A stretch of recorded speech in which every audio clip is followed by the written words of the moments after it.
Gibson Reedy here for the Clarion News with a very special report. Now, just recently, a group of students from both Cleveland High School and Grant High School, along with some teachers and parent chaperones, took a trip to Selma, Alabama to help them celebrate their yearly Selma Jubilee Festival. I, of course, went along with the Cleveland group, brought my camera along to document the trip, and we also sat down with Mr. Miles, the teacher from Cleveland who went, and some of the students to talk about their experience on the trip. Getting ready to start our celebration. Whoop, whoop. All right. Out here cruising, cruising through a little cemetery here in Selma, Alabama. Check it out. We're here in Selma for the Jubilee parade.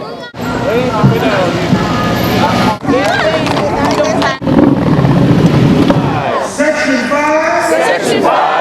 Must stay alive. Must stay alive. Give yourselves a round of applause.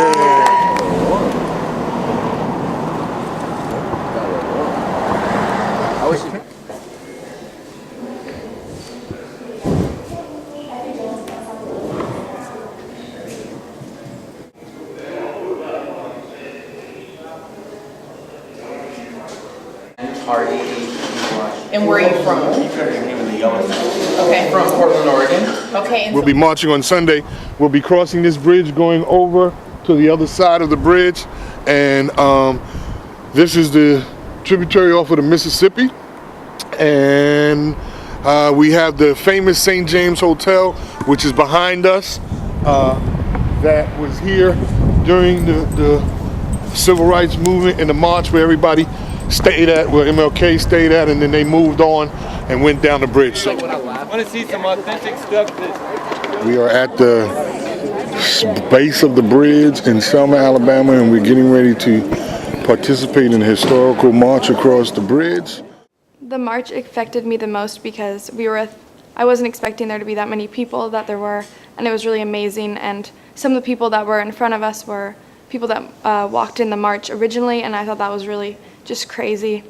And it just was nice to hear everyone where they were telling their stories, and there was really good energy. And it was just, I don't know, I thought that was the best part of the trip. The part that affected me the most personally was going into Martin Luther King Jr.'s house, just because I didn't know we were going there. And it was just so surreal, like being where he stood like every day, and like seeing the phone that he picked up every day. And it was just like way more emotional than I thought it would be. And it was just like really surreal and really cool. The part of the trip that affected me the most, and I actually said that if we had only done this one thing on the trip, and this was the first thing we did on the trip was this slave reenactment.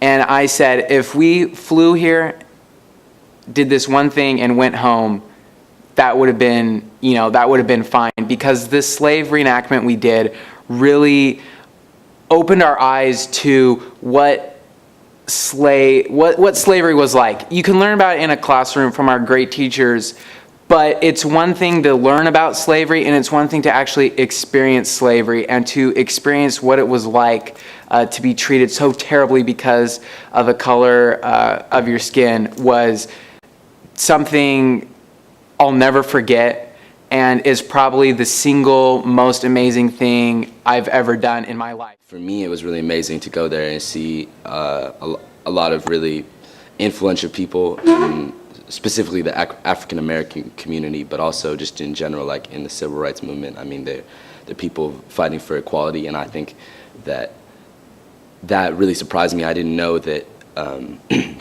it was something that was still so alive today, and it really made me happy, to see that kind of community still so powerful. I didn't really have any expectations going to Selma, but leaving Selma, I took away a lot of like knowledge and history and like personal experiences from people, which was like more than I ever expected. I've never had to really experience, I'm a middle-class white woman, so I've never had to experience really racism towards myself.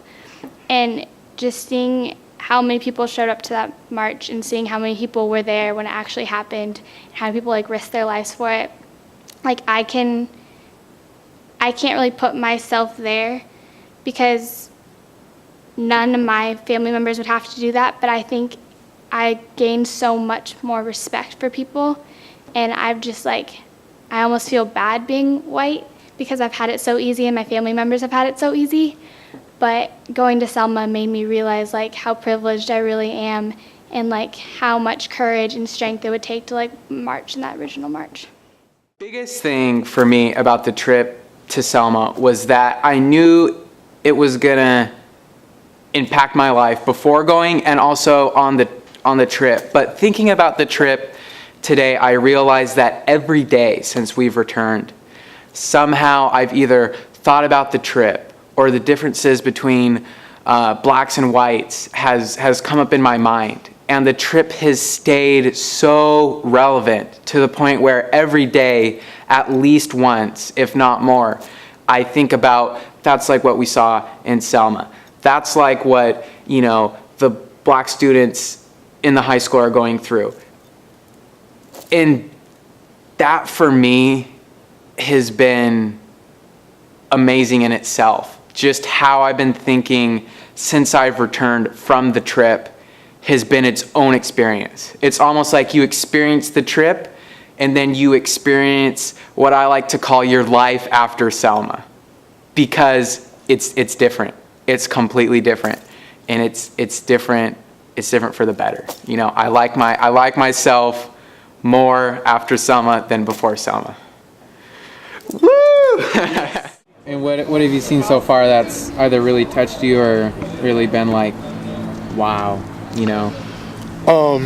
Two things. One, the reenactment that we experienced with Miss Afari this morning, just all I could think about was my grandmother going through and watching her mother and watching her grandmother go through slavery. And the biggest thing for me is I don't know if my grandmother was here in Selma or somewhere else in Alabama, but I know she was born in 1900 on a plantation in February 1900 in a plantation in Alabama. The second thing that brought it home to me is looking at the homes and the poverty and the segregation of poverty and wellness here in Selma. It still exists. And so I think about what my grandmother may have grown up experiencing, as well as anyone else who was African American that lived in this city. All I can think about, knowing the things that I went through as a kid and a young adult, and how demeaning and depressing and angry it made me, and dehumanized me and made me feel like less of a person, less of equal. I can only imagine what my grandmother and her generation and people that came before me, what it went through. Because as a teenager, as a young teenager, I still experienced being pulled over by cops because I was black, being in the wrong neighborhood, experiencing all of those racist acts. So all of that comes back, and I just look at all of the hate and discontentment that's laying here, and we have come a long way, and that's the positive thing. And so just a truly life-changing experience for everyone who went on the trip. And there is a full 36-minute documentary that you can check out that's being shown around Cleveland High School. And if you're thinking about partaking next year on the trip, you can talk to Mr. Miles or any of the students that went on the trip about going with the group for next year. Signing off for now, this is Gibson Reedy coming at you live from Cleveland High, the Clarion News.